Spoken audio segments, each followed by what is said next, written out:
Nobody is building this. Let me be completely clear about that up front.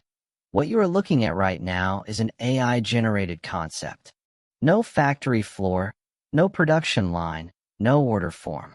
Pure imagination rendered into something that genuinely looks like it could flatten a lesser vehicle just by existing in the same parking lot.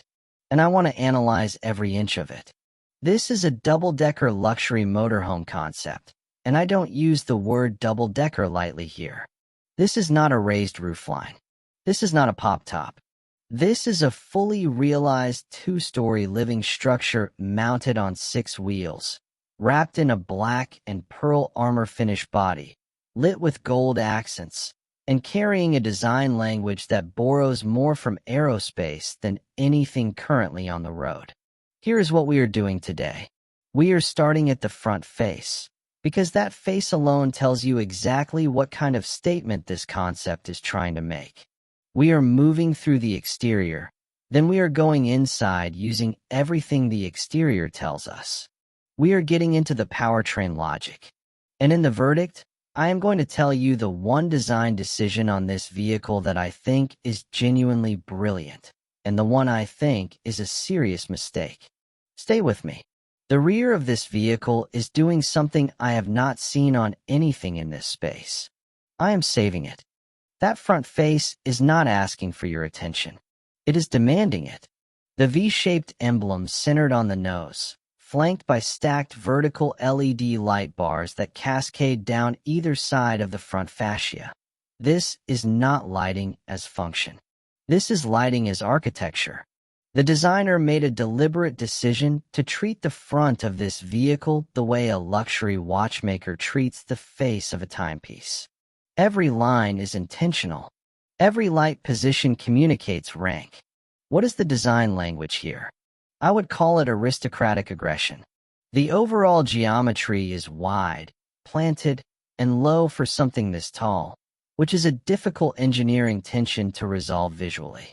Most motorhomes this size look like they are apologizing for how big they are. This one does not apologize. The forward cab pushes slightly ahead of the body line, which gives the whole front end a predatory lean, like the vehicle is already moving even when it is standing still. Now look at the two-tone finish. Pearl white on the lower body, gloss black on everything above the window line and across the full upper deck. That is not a random color split. That is a deliberate visual instruction. It tells your eye to read the vehicle in 2 distinct stories. The lower half is the chassis, the machine, the engineering. The upper half is the residence. 2 separate identities stacked into one object. Whoever designed this understood that color zoning is one of the most powerful spatial tools in vehicle design. The side profile is where this concept becomes genuinely interesting. The body is not a box on wheels. There is a diagonal armor panel that cuts across the midsection from low front to high rear, creating a visual wedge that gives the static vehicle a sense of forward momentum. In the real world, that kind of surface geometry does something important. It breaks up wind resistance across the broadside of a tall vehicle, which at highway speed is the single biggest drag contributor on anything with this frontal area. And then there are the wheels. 6 of them. 2 at the front, for clustered at the rear in a dual rear axle configuration. Those rear wheels are not there for aesthetics. 6 wheels on a vehicle this size means the designer is distributing a significant mass load. We are likely talking somewhere in the range of 25 to 35 tons fully loaded, which requires exactly this kind of axle arrangement to stay within road-legal axle weight limits. The wheel design itself, black dish with gold ring detailing, mirrors the body's color language perfectly. That consistency is rare. Most concept designers get the body right and phone in the wheel spec. Not here. There is a mid-body staircase entry, an external staircase descending from the midsection of the vehicle. And I want to save my full take on that for the interior section, because what that staircase reveals about the internal layout is the most interesting deduction we can make about this entire concept. Let me tell you what the outside is telling us about what is happening inside. First, the ceiling height. Using those rear wheels as a scale reference, those tires appear to be in the range of 315 to 385 profile commercial rubber, which puts them at roughly 1 meter in diameter.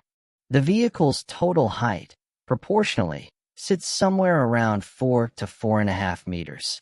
Split that across 2 floors, account for structural floor depth between decks, and you are looking at ceiling heights of approximately 2.1 to 2.3 meters per floor. That is stand up straight, never crouch, living on both levels. On the lower floor, that is remarkable. On the upper floor of a vehicle, that is almost unheard of. Now the staircase. The external mid-body stair entry is positioned roughly at the vehicle's center of length, which tells us the lower floor is divided front and back from a central entry point. Vehicles with central entries typically place functional zones, kitchen, bathroom, utility, near the entry point, with living and sleeping zones pushing toward the extremes where vibration is managed and privacy is maximized. So my read on the lower floor is cockpit up front, then a transition lounge, central kitchen and service core, and sleeping quarters pushing toward the rear. The upper floor is where this concept gets interesting. That full-width glazing running across the upper deck is not just decorative. It is structural evidence of an observation lounge or elevated living space designed entirely around the view. Imagine waking up on a bed positioned at that upper deck glass line, for meters above road level, watching a mountain range pass at highway speed. No hotel room on Earth offers that perspective. No private jet has that sightline. This upper deck, if executed the way the exterior implies, is the most compelling argument for why a vehicle like this exists. The cockpit, that swept windshield at the front, it is raked at an angle closer to what you see on a performance coach or a high-speed train than a traditional motorhome. That angle is not just aerodynamic, though it is. It creates a forward driver visibility envelope that, combined with the elevated seating position, would give the operator a perspective that feels less like driving and more like piloting. In a near-future build scenario, a vehicle this size and this position would almost certainly feature Level 3 autonomous highway capability, where the vehicle manages motorway driving and the operator becomes a supervisor rather than a driver. That cockpit is designed for that transition. Smart systems. The exterior has no visible traditional HVAC units, no roof-mounted AC boxes, no side vents breaking the surface. That surface discipline points toward fully integrated climate management, likely zoned by floor, with ceiling flush air distribution that maintains the clean aesthetic while delivering genuine climate control across what is, functionally, a 2-story apartment. In 2026, the RV industry is pushing hard towards Starlink integrated connectivity and AI route management as standard features at this positioning level. A concept this resolved almost certainly imagines both. If this were ever engineered for reality, the propulsion question is genuinely complex, and most people analyzing concepts like this get it wrong. Full electric sounds obvious, but here's the problem. A vehicle in this mass range, conservatively 25 tons, requires battery packs in the 800 to 1,000 kilowatt-hour range just to achieve a practical 300-kilometer range. For context, the largest current heavy EV coaches top out around 600 kilowatt-hours and achieve roughly 200 kilometers under load. The battery mass alone on a true long-range build would consume a significant portion of the payload budget. The more credible near-future solution is extended range electric, a large battery pack handling daily touring range, backed by a hydrogen fuel cell or high-efficiency turbine range extender for cross-country capability. The Integra Embark, which just won RV of the Year for 2026, prove this hybrid logic works even at Class A scale. Scale that up to this platform and the architecture makes sense. The six-wheel configuration opens another capability that most people overlook. With torque vectoring across dual rear axles, a vehicle like this could achieve all-terrain stability that no single rear axle motorhome can match. Not off-road in the crawling sense, but the kind of confident bad road handling that lets you reach locations most coaches cannot. Mountain passes, coastal routes, unpaved national park access. That is the capability the six-wheel layout is quietly advertising. Solar across that flat upper deck roof, based on the surface area visible, could realistically integrate 3 to 4 kilowatts of panel capacity. Not enough to drive the vehicle. More than enough to run interior systems, climate, and lighting indefinitely at a static campsite. The off-grid living argument for a vehicle like this is genuinely strong. Here is my honest take. What this concept does genuinely brilliantly: the two-tone body language. The decision to visually separate the chassis from the residence using color is one of the most sophisticated design moves I have seen on anything in this space. It resolves a problem that has plagued luxury motorhome design for decades. How do you make something this large feel intentional rather than excessive? You give it two identities and let them coexist. That single decision elevates the entire exterior. What I think is a genuine problem: that external staircase entry. I understand what the designer was going for: a grand arrival moment, a statement entry. But in practical reality, an exposed mid-body staircase on a vehicle traveling at highway speed creates aerodynamic turbulence on the broadside panel right where you least want it. And in any kind of weather, rain, wind, cold, an external entry on a vehicle positioned as a luxury residence is a hard sell. The interior deserves a better entrance than that. The most impressive single detail: the wheel-to-body color continuity.